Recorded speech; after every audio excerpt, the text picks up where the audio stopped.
Hey, Kathy and Tom. Did you get your new pony? Yeah, we did. Hey, Dave, we did. And he's a baby. He chews everything. Electric fences. Oh, really? Wow. Yeah, he's gotten a few shocks. But he's tons of fun, and he keeps the other horse on his hoofs. He keeps him running and playing, and so it's been a really good endeavor. What's this horse's name?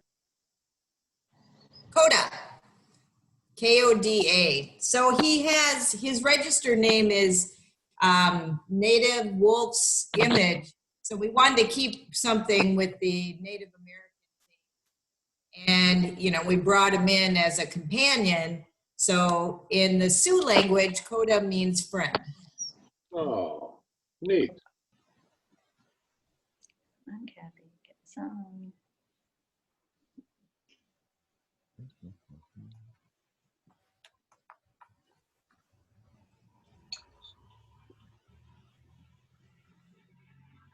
We have most everybody signed in, Kathy.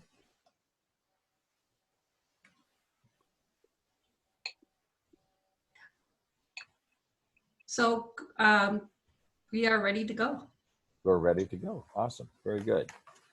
Well, good morning, everyone, and welcome to our Lakeville Rotary Club meeting this morning for Thursday, the 21st of May. Just a couple of housekeeping items. Remind everybody that we are being recorded and that you are both audibly and on video. So with that, we'd like to start. And I think, Mr. Bellows, you have a wonderful background there. Would you mind leading us in the Pledge of Allegiance this morning? I would be honored. I pledge allegiance to the flag of the United States of America and to the republic for which it stands, one nation, under God, indivisible, with liberty and justice for all. Thank you so much. Pastor Paul, are you, I think I saw you log in. Are you here ready for the invocation, please? Invocation? Yes. You can hear me? Hello, yes. Heavenly Father, we just ask that you come before us this day, especially on this Memorial Day weekend, where you would watch over our nation as you've done for so many centuries. And Lord, we just pray that for those that are grieving this day, that you be with them, be with those who mourn, be with those who are struggling with mourning, thinking of those that have gone before them. We pray, Lord, that for those that are celebrating this day, you celebrate with them. As you say in your word, that we are to laugh with those that laugh and to cry with those that cry. And so this day we bless that you bless our time together. For those that are eating, bless the food and bless our fellowship with one another. And it's in your name we pray. Amen. Amen. Amen. Thank you, Paul. Well, I know we have some guests with us. We have some guests from our program this morning. Is there any other guests that are either visiting Rotarians or visitors in general?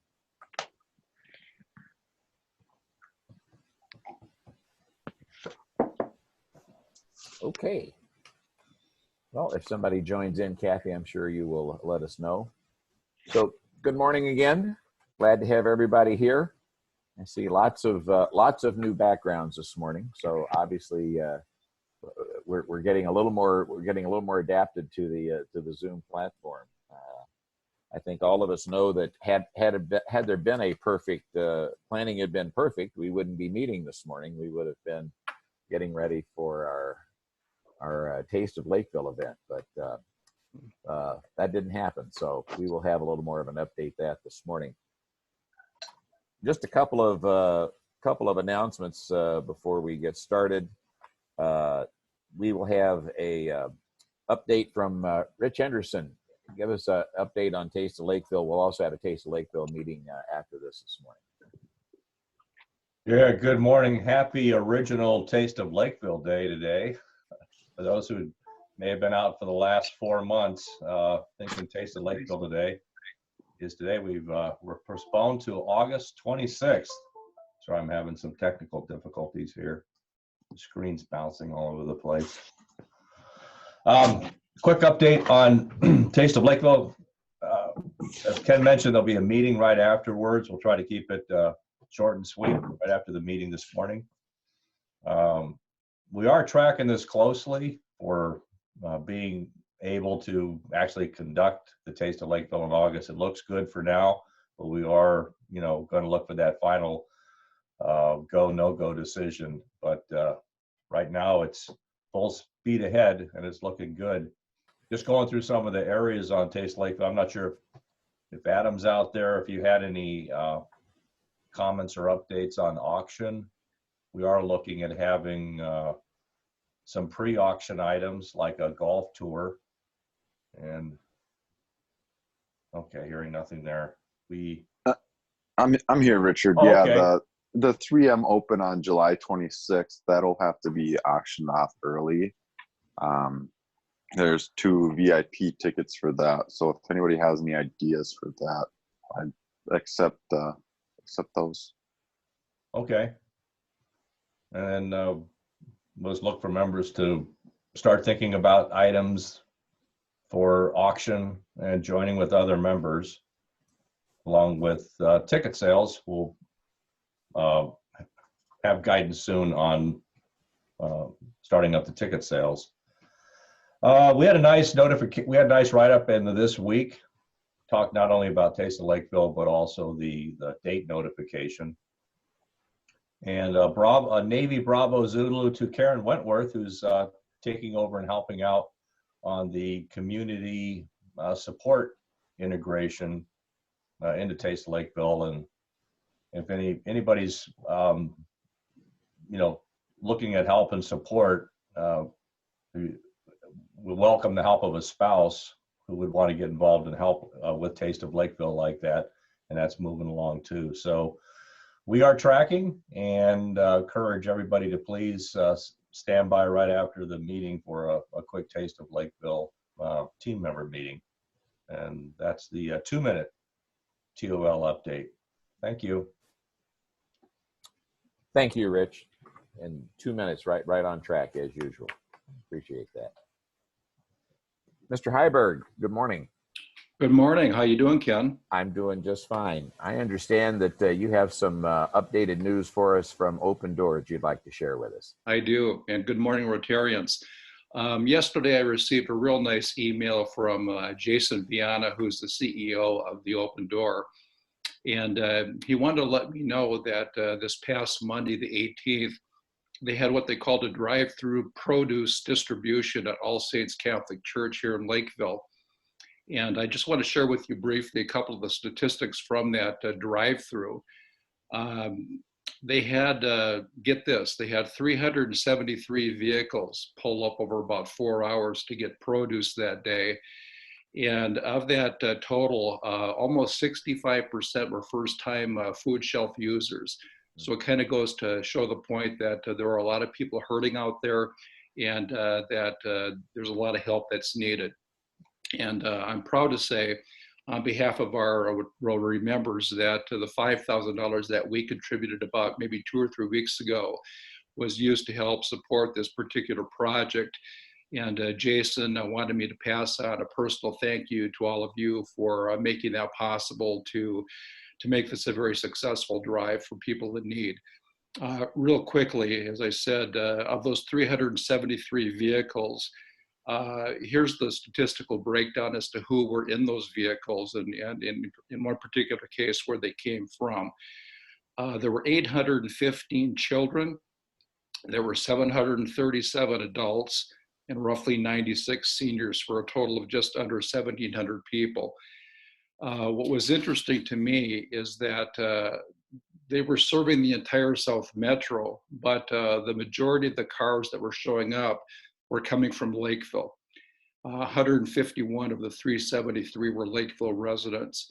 And I think it kind of shows that sometimes we kind of get in this mindset here in Lakeville that we are definitely a prosperous and more affluent community, but there's definitely a lot of pockets of instability where people are in definite need of, food support and other types of help. And it's amazing what these food shelves can do and how they can really stretch a dollar and bring a lot more food to the table to make sure that people don't go hungry and they have proper nutrition. We're really talking about, good nutritional food here, not food that's packed with lots of calorie and wasted energy, that type of thing. So again, I just want to give a shout out to all of you for your generosity. And on behalf of Jason and I happen to be pretty good friends to begin with.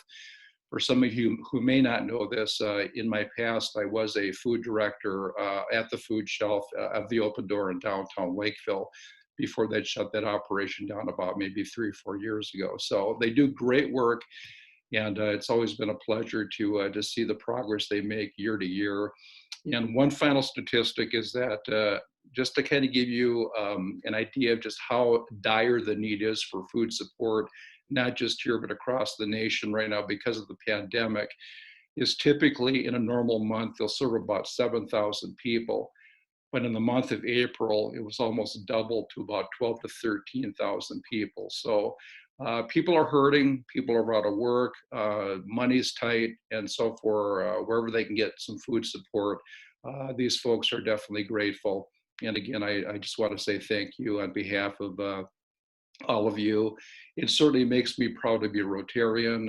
I think this really goes to the point that it really is service above self. And I think we can all be proud of the fact that we're doing a great job to help these people out. So that's my update for you guys. Thanks, Greg. Yeah, I just heard yesterday. I think there was I forget where the source was, but it was a news report that said that one of the biggest social issues they're continuing to have, excuse me, with the pandemic, is the increase in food insecurity. That it's just a continuing issue, and particularly among children. Some of the sites you've seen, lines for food have been truly amazing that they have. So anyway, thank you so much. Pass along our good wishes to Jason and continue to do their good work. Jim Christian was representing us yesterday at the first Shark Tank. Is Jim, are you on? I am. Sorry about that. Would you like to give us just a kind of an overview for those that weren't on earlier? Sure. So the Shark Tank, first of its kind, at least with our district, was held yesterday afternoon, starting at 4 o'clock. We had 3 entries. We had Rochester, Barron County, and what was the other one, Kathy? Let me grab it just a second. Sorry about that. Austin, Jim. Austin, yeah, the park down in Austin. And so they actually had presentations, either live feed from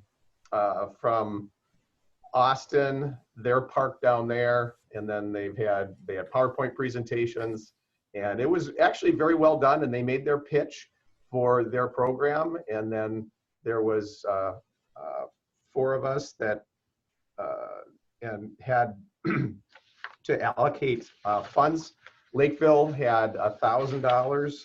I'm going to grab my notes here from that. Prior Lake had 4,000, and the other club here, just a second. We had there we go. Yeah, Lakeville 1,000, Prior Lake 4,000, Roseville 1,500. They had up theirs from 1,000, and then Stillwater Sunrise was the other one. And so we ended up allocating funds accordingly. Out of the program, or out of the proposals, 2 were domestic, 1 in Wisconsin here, and then in Minnesota, and then the 3rd was international in Africa. So yeah, it was a lot of fun. It took about an hour and a half, and I guess we'll hear more on the feedback in the weeks to come. Well, great. Well, fantastic. Did that get recorded? If people wanted to go back and review it. It is. It's on the homepage of the district website. Awesome. Great. Well, thanks again, Jim, for representing Lakeville well and putting your time and effort into that. And also to you, Peg. I know the grants, the international grant function has been kind of in flux because of the move to online and different things. But I think Lakeville is coming through and shining well. So thank all of you for that. Are there any other announcements that we need to have before we move on to the program this morning?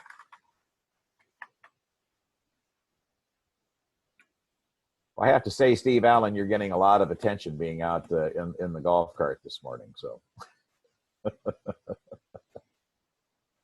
what, Steve? I hate to put you on the spot, but is there any change in terms of our meeting capability that you heard yesterday from the governor's? We can do outside up to 50 people. That's about it. We can't do the pool yet. The restaurant, I guess we can do banquets up to 10. But we're hopeful that it'll start turning quick, and I think it's going to be a long summer still. But we got the golf course at least. So I guess as long as we meet outside and have social distancing, we would be okay. Soon. I can give you a quick update. I'm just listening to that. I've got it on my Bluetooth here. We got breaking news from Jim Christian. Yeah, starting June 1st, phase 1 out of 3 phases. I haven't gotten to 2 and 3 yet. Restaurants and bars, outdoor dining only, 6-foot distancing, no more than 50 people. Party size, 4. If it's a family, you can have 6. Reservations required. Masks are required for staff. Masks are recommended for guests. Personal care facilities and businesses limited to 25% of their fire code capacity. Masks are required for both staff and client or customers. Appointment only. And then campgrounds, charter boats, social distancing 6 feet. Family, you can actually be less than 6 feet, and that's as far as I've gotten so far. That's phase 1 starting June 1st. I'll listen to phase 2 and 3 and see what kind of a time frame that is, which is fluid because they said they may pull it back if things start if the infections increase. So more to come. More to come. Thank you, Jim. And thank you, Steve. I think I've gotten a number of inquiries about, what the projection is on how long it'll be before we can meet in person. And obviously I don't think that's going to happen anytime in the immediate future. So stay tuned, and we will keep you posted. So for right now, we will just continue to move forward with our Zoom platform. And anything else, any other questions? Thanks, Steve. Appreciate the update as well. Any other questions, suggestions, or announcements? Well, if not, we will move on to our program. And today we are going to hear from the folks at Toastmaster International. I think most of us have been aware, has been around for quite a while. It's like Rotary. It has a long, rich history. It's an organization that really is designed, its mission, I think, and you can correct me if I'm wrong, Robbie, but it really is to promote communication and leadership and public speaking. So in particular, Rotary International, if you go back, I think the beginning of this Rotary year, Rotary International has come alongside with Toastmasters to work on leadership development in particular. And so I don't want to take anything away from our presenter this morning, Mr. Robbie Rye, who is the, I think, district director. Is that correct, Robbie? That's correct. Very good. So the floor is all yours, sir.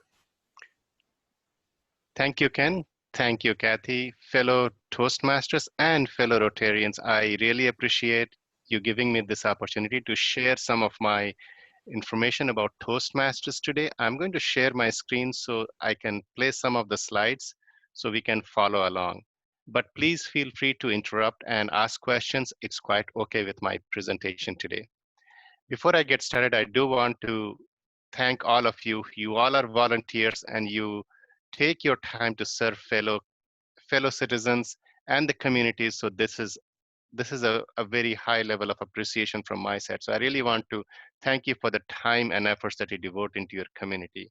And especially in those areas, if you are an essential worker and you help other people, other communities in getting through the day-to-day challenges.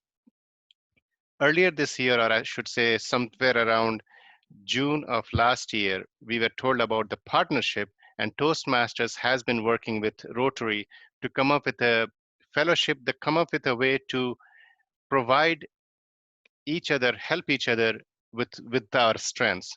So this presentation is partly from the information that I have received from Toastmaster International, and I would like to share with all of you. So it's all about teaming up to do some collaboration and establish a fellowship. About me, I am actually a resident of Farmington. I have been in Toastmasters for 18 years. I have the highest award in Toastmasters, which is the Distinguished Toastmasters. I am serving as a district director for a district called District 6, which is southern part of Minnesota. And my term ends on June 30th. And Susan Rajbhandari, who is part of this call, he will be the district director starting on July 1st. I do belong to two clubs, and one of them is here in Lvl Toastmasters. So I look forward to meeting all of you at some point when we visit your clubs in Rotary. So we asked Toastmasters what was the purpose of the alliance between Rotary and Toastmaster. And they came up with three things. They said, we want to make sure we have a positive impact because both of us, both Rotary and International, have got strengths that can be leveraged, and we have a large membership base which we can enable them through their networks, through their skills, to have a positive impact in our communities. Now, we are both grassroots organization, and the more we interact with each other, the better we can serve our communities. Now, Toastmasters International has an educational component, and there are going to be 8 structured programs that will be provided to members of Rotary. In fact, 2 of them have already been rolled out, and 6 more to come in the next few months, first in English and then in many other languages.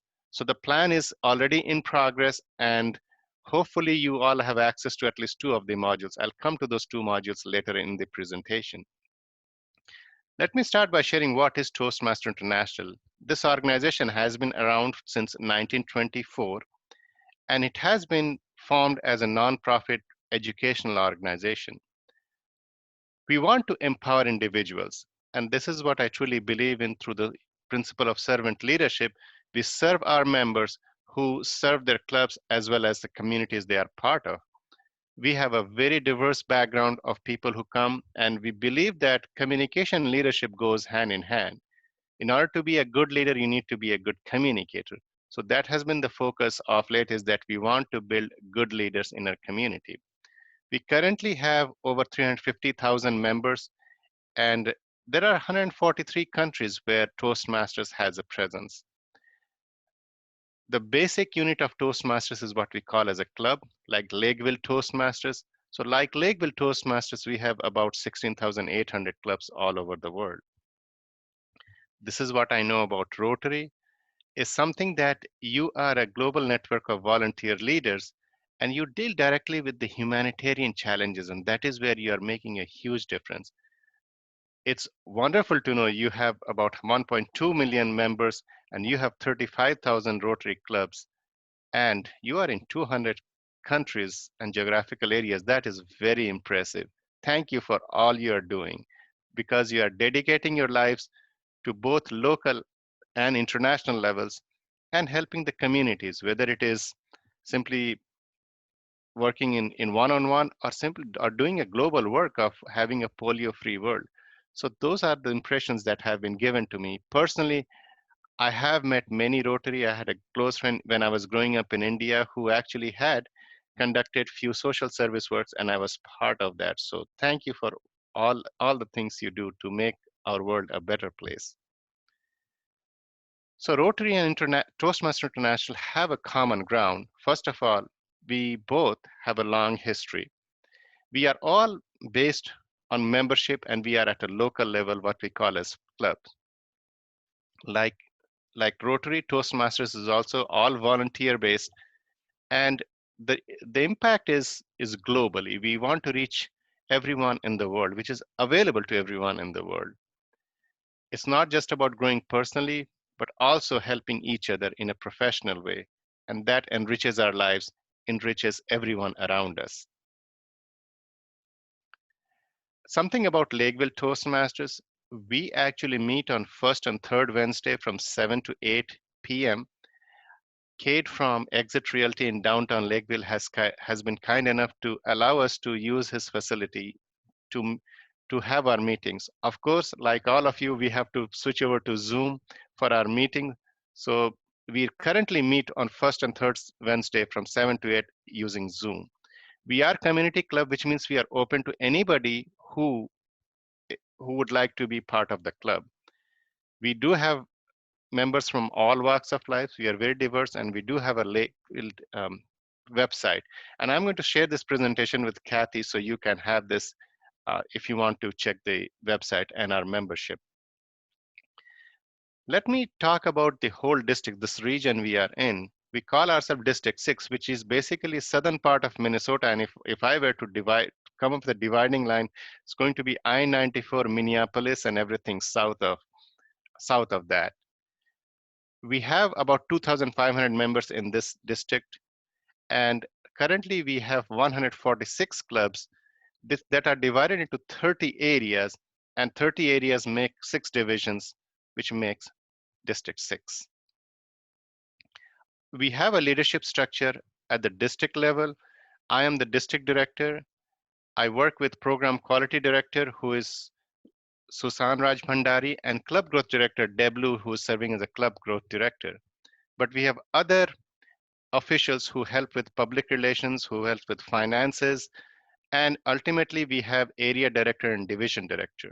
So this is a local make of our District 6 Toastmasters. At the club level, we always enable the clubs to run their clubs in the way that best suits them. We have 7 officer positions, starting from president, education, membership, public relations, secretary, treasurer, and sergeant at arms. I'm not going to go into details, but I do want to highlight that these are the leadership opportunity as the club level, where members get to be volunteer leaders and hone their skills in leadership at the club level. And they actually function based on the framework provided by Toastmasters International. If you ever visit a Toastmaster club, and I hope you do, you'll usually see an agenda which is on the screen. Now, every club follows a different format, but overall, what you will see is that there are 3 significant portions of a Toastmasters meeting. We have speeches where members volunteer their time, they take turns to give speeches. We have a section called impromptu speaking, where we will come up with a question, and basically you have 5 to 10 seconds to come up with a response to help develop that structured impromptu speaking skills. And finally, what we'd like to do is give peer feedback to the presentations that have been given. So those are the 3 important components of any Toastmasters meeting, which is usually 1 hour long. And then every club has other elements they incorporate into this. We have invocation, we have joke master. Some clubs like to have inspirational speeches, and so on. But speeches, impromptu speaking, and feedback is something you will find in every Toastmaster club meeting.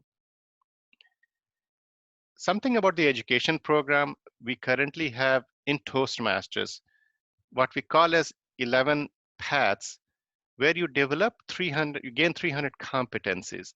And we all actually develop communication and leadership skills through all these 11 paths. Now, we did ask Toastmasters International, is there something specific for members of Rotary International? And they said that yes, there are about 8 courses that are being developed. And I believe you have a personal link called my.rotary.org, And 2 of those programs, develop a speech, deliver a speech, is already available to you. And 6 more are coming. And I'm going to just let this slide be part of your reference materials after this meeting. So you will get to visit this. So what I'd like to say is that, first of all, I'm very thrilled that we have 2 powerful organizations. They are coming together, and there is a lot of information available. They are being disseminated from time to time, and I'll be happy to share them with you as they come our way. But most of all, let's make sure that we encourage Toastmasters to visit Rotary and be more involved with Rotary, as well as your members to visit Toastmasters Club based on your convenience and availability, and see what's in store for them, and just develop a good fellowship and a camaraderie all over the board. So at this point, I would say that ask questions, because like we have questions, what does Rotary do? And I got a pretty good gist of with all the announcements that were made. I'm sure you'll have a lot of questions. So please do ask me questions. And this is a point in my presentation.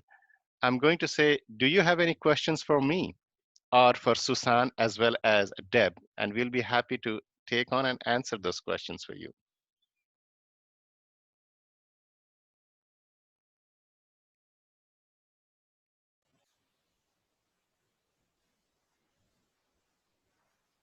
So Robbie, you said you have a club here in Lakeville. Would you? I didn't catch if you said how many members do you have locally here? Thank you, Ken. We currently have 15 members in Lvl Toastmasters, but on any given meeting, you will see 8 to 12 members in attendance, depending on their availability and if they're able to join.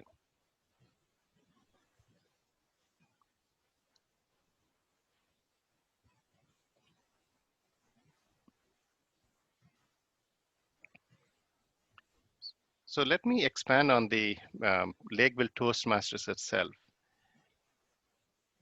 If you are planning to visit a club and it is actually open, so what we do is we provide you with a Zoom link. And once you're in the meeting, we have an opening. We invite you to be part of the group. Participation in the club meeting is very optional. You can be an observer as a guest. We are not required to answer any question. If you're asked a table topics question, you can. If you're not comfortable, you can say, "I'd like to pass. I'm just here as an observer." And we expect that. And then in the end, we'll ask you for some feedback as to how did you hear about the club, what interests you, and if there is something about Toastmasters that you'd like to know. So that is what we do in Lvl Toastmasters.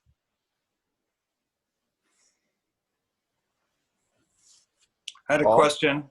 Yes, please. When I was in Toastmasters, it was about for 6 or 7 years, I was in the Noon Club up in Egan. Mm-hmm. One of the things they did that helped me was they had a cup that they either dropped marbles in or dimes in or something whenever I said or ah. And so is that a practice that is still taking place? Thank you for the question, and thank you for sharing that experience.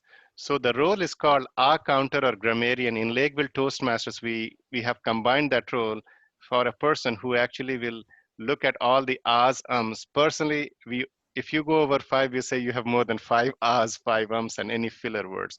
But we don't drop marbles in a can.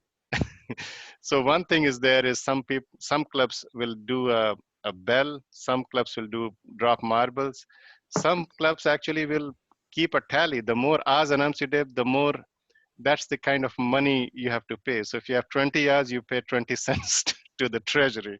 So we let clubs make their own rules to make it fun, whatever works for them. So yes, we do have ahs, ums, and everything is combined as a grammarian in Lvl Toastmasters. I took that same policy and I gave everybody my church marbles, and I had to pay to the church tithe that day if I had an or ah. And it was quite of a hefty offering that Sunday. So I learned how to practice my pauses more intentionally. That's fun to know. At least it's helped your church.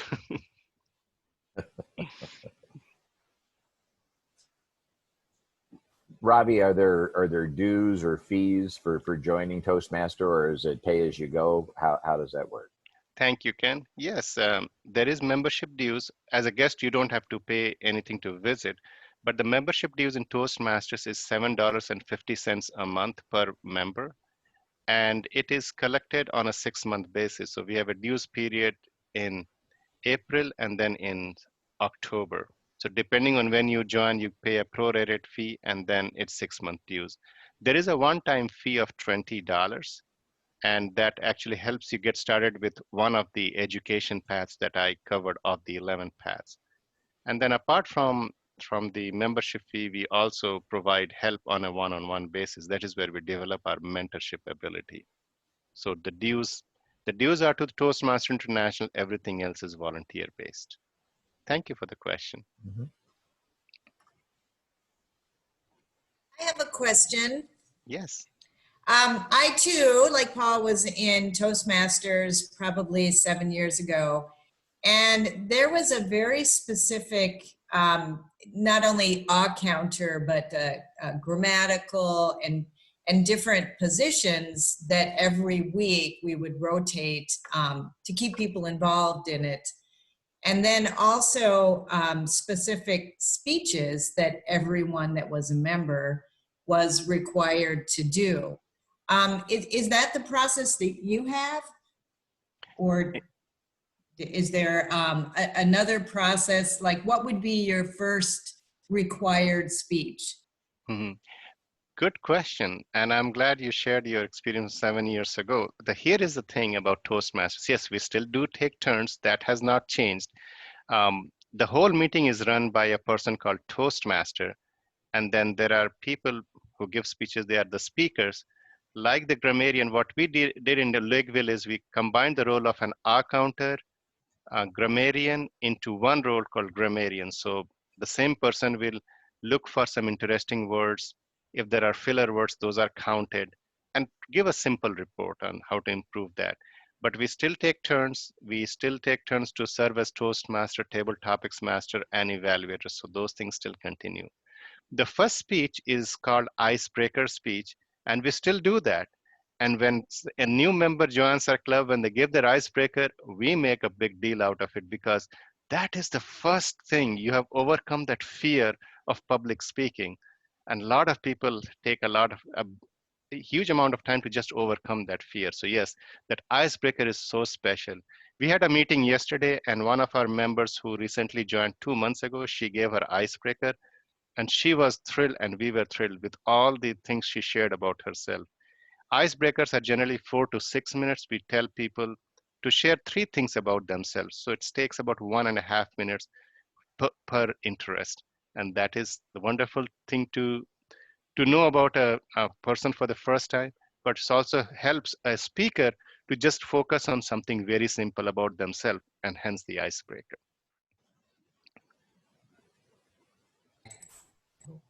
Can I ask one other question? Sure. Can you just elaborate a little bit on the table topics Yes. and how that works? Yes. So table topics is the impromptu speaking. The idea is that, like let's say if you're running in an election or for an office, you are in front of a huge group and the media is going to come at you. So how do you quickly develop that art of responding? The answers may be right or wrong. It's a different thing. It's all about perspective. So what table topics does is it helps you quickly formulate your ideas, come up with a mini speech where, let's say if somebody asked you, Ravi, in summer, how do you think Lakeville will improve? So I have to come up with good ideas. I can think about taste of Lakeville. I can think about going for walks, and I can think about one other things. But let me just stay with taste of Lakeville. I say, thank you for the question. I would say one of the best things that happens in Lakeville is the taste of Lakeville. And I'll give a 30-second description of that. Now, let me talk about the beautiful parks and trails we have. We have trails that you can take your family by the lake and the park, and I'll give 30 seconds about that. So as you see, with the taste of Lakeville and these parks and trails that we have, Lakeville is a wonderful place to live in. Back to you, Mr. Table Topics Master.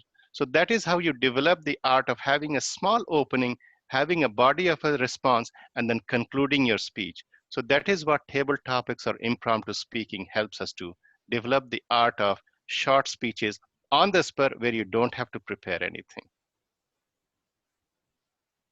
Ravi, if I could add something, this is Susan from Lvl Toastmasters as well. I think Ravi just gave an example, a perfect example of impromptu speaking for table topics when Kathy, you asked that question and he responded to your question.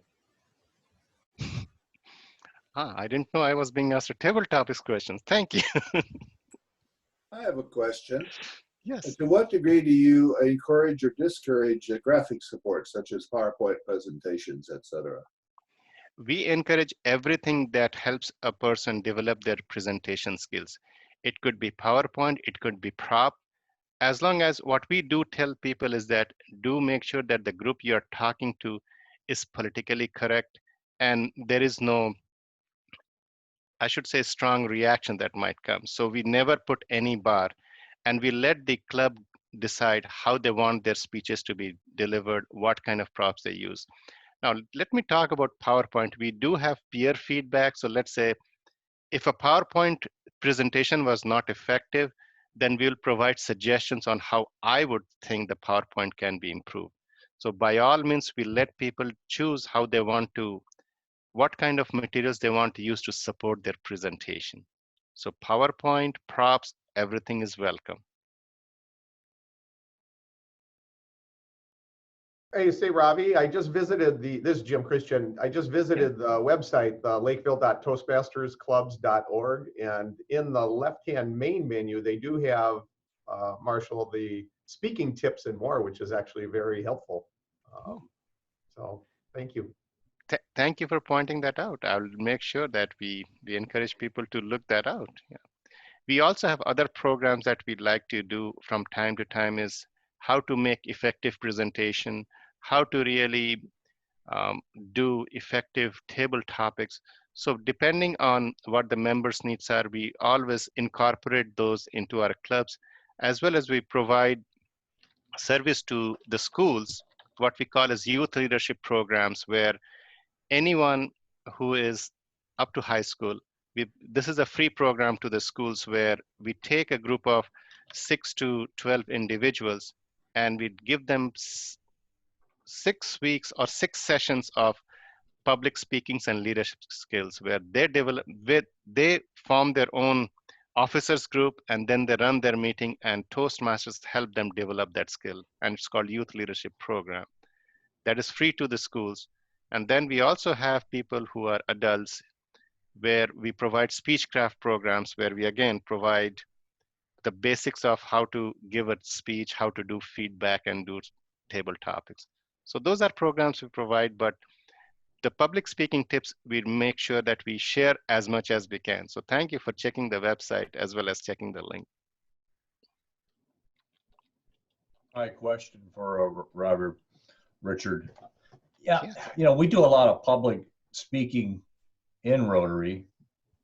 It gives an opportunity every week in a variety of situations to, you know, stand up and do speaking. I don't know if you give an effective answer to this, but is there any recommendations you can make to improve your communication skills with what we're doing at Rotary with our impromptu speaking in front of the group?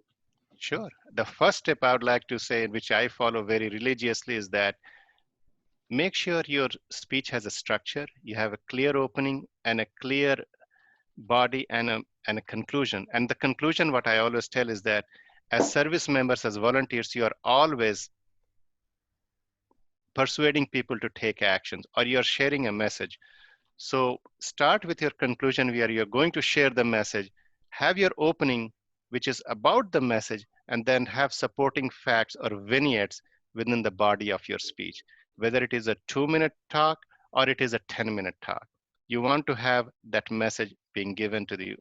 That's sort of interwoven in everything you say. So that is the mindset I go with. Sometimes it is perfect and sometimes it is less than perfect. So that would be one of my tips. Of late, there have been many people who have joined Toastmasters for the same reason. We have one of the paths called presentation mastery. where that actually takes you through the steps of developing the art of effective presentation. So that would be my tip for how to develop that skill of giving presentations. All right, thank you. Thank you, Richard.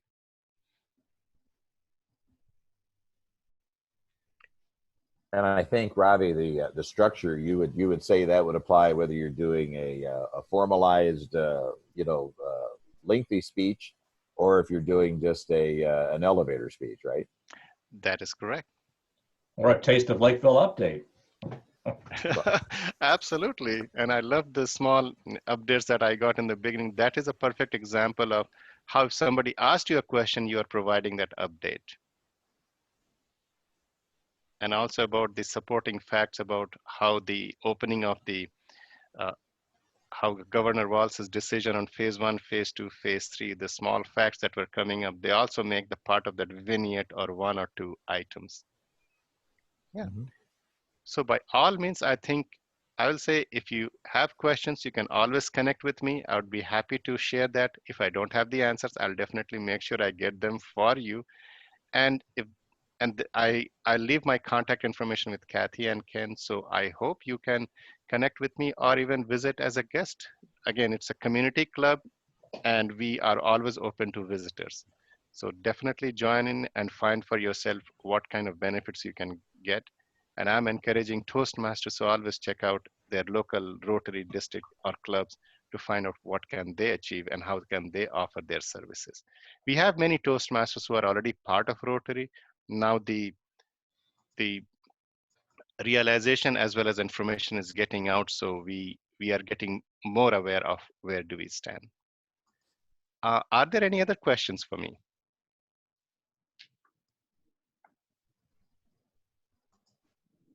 Oh, there is a question I forgot. I didn't see this. How many minutes do the speeches run? Normally, what we encourage people to do is have 5 to 7 minute speech. Now, I haven't really done any scientific research, but I was told that that is the best attention span you can get from anybody. So have a 5 to 7 minute speech where you have an opening of about 30 seconds, closing or conclusion of 30 seconds, and the rest of the 6 minutes, you can have 3 points, 2 minutes each, where you can have specific examples which ties to the main theme, the main message of your speech. So 5 to 7 minutes is the most common speech length.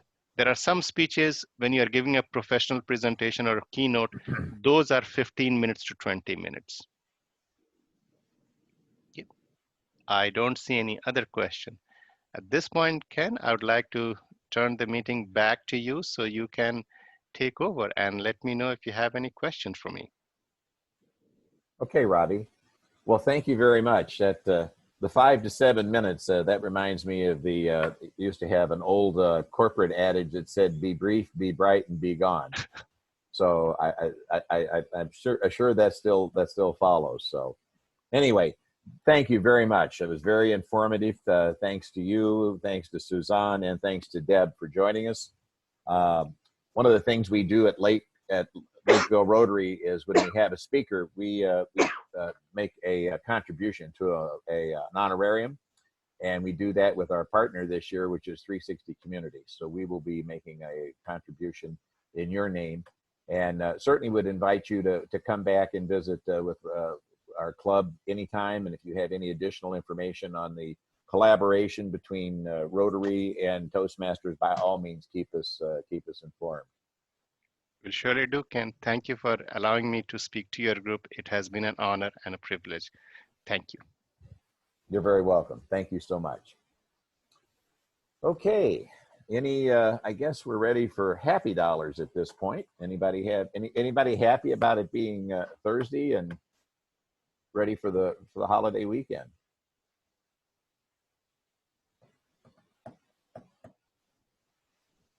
Mr. Oswald. I have a happy dollar, probably a happy $45. Joan and I are taking off this weekend for a little weekend away over in Wisconsin where the restaurants are open, of course, to celebrate our 45th wedding anniversary on Sunday. 45, that is awesome.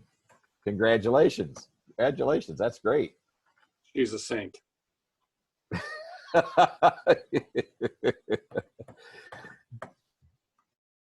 You know, they put up with a lot, don't they? They really do. Hey, by the way, Dave, any update on your daughter? She's still doing well? Getting stronger every day. Yes. She's just doing better, a little bit better every day, getting her strength back. You know, you lie in quarantine for 5 weeks and you lose muscle strength and breathing strength, and you know the whole respiratory system's under attack. So she's getting better. She's not 100% yet, she'll tell you that, but she's getting better. This stuff is survivable. Well, she's 40 years old. She's not 75, so she has youth on her side. So she does. Well, that's great. And I'm sure she's got a great support system as well. So awesome. Very good. And congratulations on the milestone there. That's awesome. Anybody else? I have a happy dollar, Clint here. Good morning. And that is that I learned that one of my coworkers contracted COVID-19 from his 20-something son. But fortunately, because of remote working, I won't see him for months, which is great. So he can be sick and I'll stay well. And he's recovering just fine. He's got one of the mild versions. So he and his son are feeling as though it's no big deal, like having a cold or the flu so far. But that doesn't mean it would be how I'd experience it. So I'm happy to be working remotely. Well, I appreciate your altruistic outlook there, Clint. Very good. I hope it stays confined in your organization for that. Who else? I heard somebody Got a happy else. dollar. Yes, Pastor Paul. I'm at WCCO today. Excuse me. Clear my throat with my coffee here. WCCO later today. They're going to have a roundtable discussion, kind of what we've been discussing about Governor Walz's presentation this morning and how that impacts churches. And some representatives on the radio show are going to be opening up in 2 weeks, and some are not opening up in 2 weeks, and some are doing outdoor services, everything in between. So it should be an interesting discussion, kind of trying to figure out what's the new normal for church gatherings and getting a variety of opinions from a variety of denominations. What's interesting is it's during Chad Hartman's sports talk, which I thought was a kind of, I'm not quite sure, but I think the idea was, they're opening up the sports world in terms of people gathering. So, it's kind of, they're trying to say, well, how could that affect churches and even just kind of larger gatherings? So it should be interesting. Yeah, I think that's going to be an ongoing item of discussion for quite a while. I heard yesterday that one of the comments was that you're opening Mall of America in sports, but you can't open the churches. So, I mean, obviously there's room for a lot of different debate and different sides of that. So keep us informed. We would like to hear the output of that. 12:30 if you want to listen in. 12:30 on Chad Hartman. Okay. WCCO. 8:30 on the dial. Anyone else? Oh, I guess I got a happy dollar. Engineering student daughter at the University of Minnesota completed her 4th year, and they're doing school completely online now. So it's a new experience for her, completing an exam, a final exam, totally remote. And I said, well, the first thing I thought is, well, how would somebody cheat on this? And she said, it is on the honor system, but it seems to be, they've got some safeguards in there, seems to be working okay. So the University of Minnesota has switched over pretty much to all being remote, including lab work. And they're going to have a hybrid of it going into the fall like that. So are they saying that basically they will be totally an online platform in the fall? They're ready to do it online in the fall, and so they're going into it, planning on it. But then hopefully with the separation, if it works out, then they'll be able to go back to regular, co-located classwork. But they switched over pretty seamlessly. Well, I had heard a number of schools have already made the decision that they'll be strictly online in the fall. And I heard last week UCLA was going to be doing that, and several of the East Coast universities. So that's why I was curious if I'm sure they have to be prepared for it, but whether they're actually making the decision to do that solely would be kind of. Yeah, I don't think a final decision, but they're prepared to do it. Good. Well, congratulations to your daughter too. Anyone else? Happy dollars. Well, I have a happy dollar. I'm going to throw in $5 to recognize Mr. Christian and his brilliant representation for us yesterday at the Shark Tank. And it sounds like that's a good platform going forward. So thank you, Jim.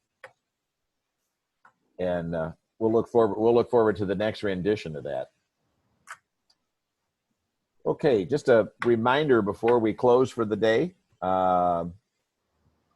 I would like to remind you that next week we have a special presentation. We have I'm sure if you've seen the newsletter and seen the announcements, we have Michael Caruso will be with us. He is a very experienced author and lecturer, and he will be speaking on next week. He will be speaking to us via Zoom, and we've invited a number of other clubs, and the district will be with us as well. So please check your newsletter and check your email for further attention. So with that, if we have anything else,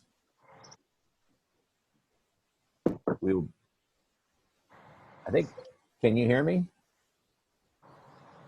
Kathy, I see the video is a little bit disturbed there.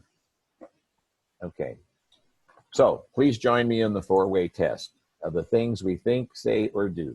Is it the truth? Is it fair to all concerned? Will it build goodwill and better friendship? And will it be beneficial to all concerned? Thank you, everybody. Have a wonderful weekend. Have fun. Be safe. And have a good week. We'll see you next week. A short taste.